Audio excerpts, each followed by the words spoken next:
Vamos a continuar este estudio hablando del concepto de campo eléctrico. Como recordarán, la ley de Coulomb nos permite calcular cuál es la fuerza con la que interaccionan dos partículas cargadas. Sin embargo, aunque esta ley nos permitía calcular la magnitud de esa fuerza, no nos permite conocer cuál es la naturaleza, cómo o por qué ocurre esa interacción. Incluso se empezó a manejar el concepto de carga por inducción sin contacto, pero no se conocía el mecanismo que provocaba este fenómeno. Si ustedes recuerdan, les pedí ver un video biográfico acerca de Michael Faraday, y fue él al que se le ocurrió la brillante idea de imaginarse este concepto llamado campo eléctrico. En sus estudios, si recuerdan, él trabajaba con las virutas de hierro, que si alguna vez tuvieron oportunidad, bueno, no todos, ¿no? Pero por ejemplo yo que crecí en un hogar donde había un oficio en el que se manejaban taladros, herramientas de taller, pues siempre existían estos imanes que se usan para mantener, eh, digamos, colectados o coleccionados tornillos. Podíamos jugar con ellos y, por ejemplo, ver que los tornillos o los clavos siempre tienden a alejarse del imán. Se pegan, pero tratan siempre de estar hacia lo largo, ¿no? Es muy difícil, no imposible, pero es muy difícil colocar un clavo largo que se quede pegado. Siempre va a intentar alejarse. O cuando habían virutas de hierro de la, por ejemplo, del taladrado de ciertos materiales metálicos, pues al acercar estos imanes podíamos ver cómo las virutas se alineaban, por ejemplo. ¿Okay? Es lo mismo que Michael Faraday observó hace ya casi 200 años, y él se imaginó como un campo ejemplificado por estos patrones que se extiende hacia afuera de cualquier carga. Esto es para imanes, ¿no? Pero él lo imaginó para sus esferas con carga. De manera que cuando nosotros ponemos una carga pequeña en las vecindades o en las cercanías de esta carga, este campo eléctrico que se dirige hacia esa carga en línea recta va a afectarla. Y este campo eléctrico es digamos, el culpable o el responsable de generar esa fuerza de repulsión en este caso, ya que ambas son positivas. Y este campo va a generar esta fuerza en este punto. Pero si yo colocara la carga más pequeña en otro punto, pues también aquí podría generar una fuerza de repulsión que va a ser diferente a esta otra fuerza. En el video es la parte en la que hablan del campo magnético de la Tierra, en el que la existencia de ese hierro fundido girando a altas velocidades en el interior de la Tierra permite la existencia del polo norte y el polo sur y del campo magnético terrestre, que es lo que le permite, por ejemplo, a las aves y a los salmones también orientarse y saber hacia dónde tienen que viajar cuando hacen sus migraciones. Poco después, el campo eléctrico pudo definirse como esa esa región en la que al colocar una carga de prueba, en este caso llamada Q0, se va a generar una fuerza que dividida entre Q0 nos da la intensidad de ese campo eléctrico. El problema de esta fórmula es que aunque yo tenga una carga Q, al parecer necesito esta carga Q de prueba, Q0, para saber cuál es el campo eléctrico. Sin embargo, al aplicar la ley de Coulomb para calcular la fuerza de atracción o repulsión entre estas dos cargas, sabiendo que es igual a la constante por Q0 entre R cuadrada, pues podemos ver que esta Q0 prácticamente se cancela. Y esta es una propiedad muy importante del campo eléctrico. El campo eléctrico está generado por una carga y no depende de la existencia o no de otras cargas. Tiene unidades de Newton sobre Coulomb y nos permite entonces esta fórmula calcular la intensidad del campo eléctrico prácticamente a cualquier distancia en la que yo coloque una carga.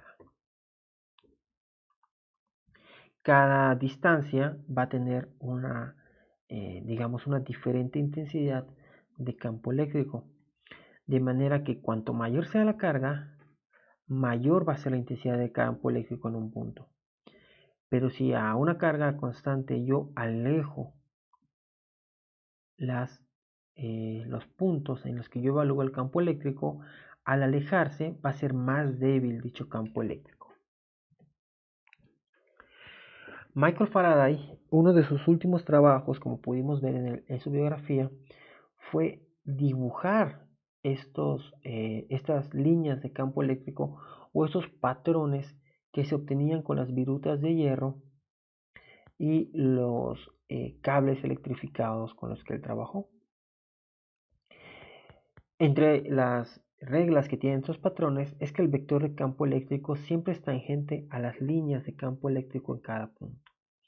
Es decir, si yo tengo un punto o una carga aquí y yo quisiera saber cuál es el campo eléctrico, pues esta carga va a ser tangente a la línea del campo que yo puedo dibujar dirigiéndose de este punto a la carga. También el número de líneas por unidad de área a través de una superficie perpendicular a las líneas es proporcional a la... Regresando a este ejemplo, podemos ver cómo cerca de las cargas donde el campo eléctrico es muy grande debido a que la distancia se hace muy cercana a cero, entonces aquí tenemos la mayor cantidad de campo eléctrico. Sin embargo, conforme me alejo, al ser la distancia más grande, el campo eléctrico es más débil. Y entonces, al contrario de aquí, donde están muy juntas y densas las líneas del campo eléctrico, en este punto las líneas del campo eléctrico se mantienen más alejadas.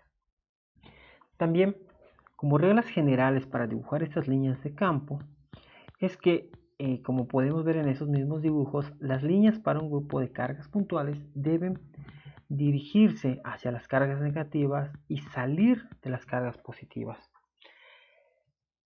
Por ejemplo, aquí, al estar una carga negativa, las líneas del campo, las flechas se dirigen, es decir, el campo eléctrico es hacia la carga negativa. Mientras que en el caso de la carga positiva, el campo eléctrico es hacia afuera. Esas líneas se dirigen alejándose de la carga positiva. Algunas líneas van a terminar infinitamente lejos. Y eso ahora vamos a ver en los siguientes dibujos. También podemos ver que el número de líneas dibujadas que salen de una carga positiva o negativa, o terminan, perdón, en una carga negativa, tiene que ser proporcional a la magnitud de la carga. Ahora también vamos a ver un dibujo ejemplificando eso. Además, las líneas de carga no pueden cruzarse una a la otra. En estos dibujos vemos estas reglas generales. Cuando hablamos de una carga positiva, las líneas de campo son radiales y se alejan de la carga positiva. Cuando tenemos una carga negativa también tenemos líneas radiales, pero estas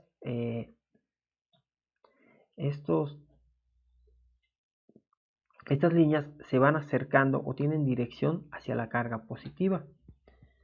Una carga neutra no genera líneas de campo eléctrico. Sin embargo, cuando tenemos dos cargas separadas, tenemos un par dipolo o un dipolo. ¿Okay? Si esta carga neutra nosotros la cargáramos de manera diferencial, que por ejemplo tuviéramos cargas positivas de este lado y cargas negativas de este lado, entonces generaríamos un dipolo y generaríamos un campo eléctrico con esta forma. ¿Ok? Como podemos ver, hay una línea de campo eléctrico que une directamente en línea recta a la carga positiva con la carga negativa. Sale esta línea de la carga positiva y terminará en la carga negativa. Conforme voy alejando de esa línea recta, las líneas de campo eléctrico son cada vez más curvos, ¿okay? Pero siempre en la misma dirección, del positivo hacia el negativo. Va a llegar un punto en el que la influencia de este campo eléctrico o de este campo positivo no van a influir en las líneas del campo eléctrico del otro. Entonces vamos a tener líneas que se van al infinito o que vienen del infinito. Aquí es el otro ejemplo. Cuando yo tengo, por ejemplo, que esta carga positiva sea igual a 2Q y esta carga negativa sea tan solo la mitad, es decir, menos Q, entonces tengo una mayor densidad de líneas de campo eléctrico en esta carga más grande comparado con la carga más pequeña. Y podemos ver que aquí salen muchas líneas de campo eléctrico, mientras que solo pocas líneas comparado con la positiva llegan a la carga negativa. Y más pronto, al ser tan alta la intensidad, es más fácil que estas líneas de campo no se vean influenciadas por la otra. De manera que no se curvan tanto como aquí y prácticamente se van también al infinito más fácilmente. ¿Qué pasa cuando creamos estos dipolos pero con cargas iguales?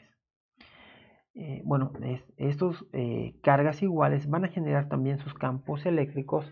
Sin embargo, va a haber una región asintótica, es decir, donde los campos o las líneas de campo eléctrico no se toquen. Esta región asintótica va a generar prácticamente la aparición de una región en la que el campo eléctrico tenga una magnitud igual a 0. ¿Okay? Y esto es porque aunque esta carga o esta carga generan campos o líneas de campo eléctrico una hacia la otra, realmente es tan fuerte su repulsión que simple y sencillamente se curvan y aquí no tienen influencia en el medio de las dos cargas. Lo mismo pasa cuando enfrentamos dos cargas negativas. También generamos esta región asintótica y un campo eléctrico de magnitud 0. La diferencia entre estas dos es que las líneas de campo eléctrico de las positivas se alejan de ambas cargas, mientras que aquí se van acercando hacia las cargas negativas. Aquí podemos ver otro ejemplo en el que tenemos dos cargas positivas y sabemos que son positivas porque sus líneas de campo eléctrico, las flechas están hacia afuera, alejándose. Y o más bien colocamos una carga eléctrica negativa en las cercanías. Podemos ver al mover esta carga eléctrica que cuando se acerca a ciertas líneas de campo eléctrico tiene influencia sobre ellas y las atrae hacia sí, mientras que las cargas que están lejos las mantiene sin influencia y se siguen yendo hacia el infinito. ¿Okay? Esta es una propiedad cuando interactúan cargas de signo positivo, o más bien cargas iguales con una carga de diferente signo. Para terminar, si nosotros utilizamos dos conductores cargados y los colocamos uno frente al otro de manera que estas son varillas largas, estas varillas o placas van a generar campos eléctricos paralelos o líneas paralelas del campo eléctrico.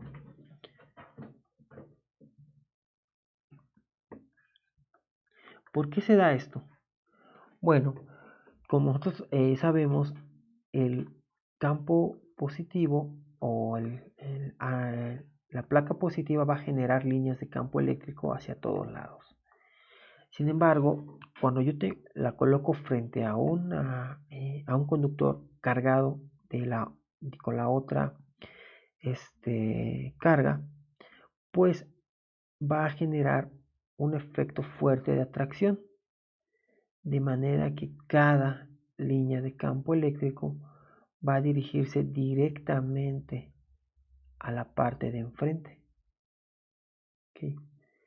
Las únicas regiones en las que esto no se va a dar de manera tan perfecta es cerca de los extremos, porque de nuevo los extremos también están generando sus propias líneas, en el caso positivo alejándose de la placa, mientras que en el caso negativo atrayendo el campo eléctrico. Y por eso se generan estas curvas que se ven aquí en los extremos. En el siguiente video vamos a hablar acerca de cálculos que podemos hacer con ayuda de la ecuación del campo eléctrico. Les agradezco mucho su atención.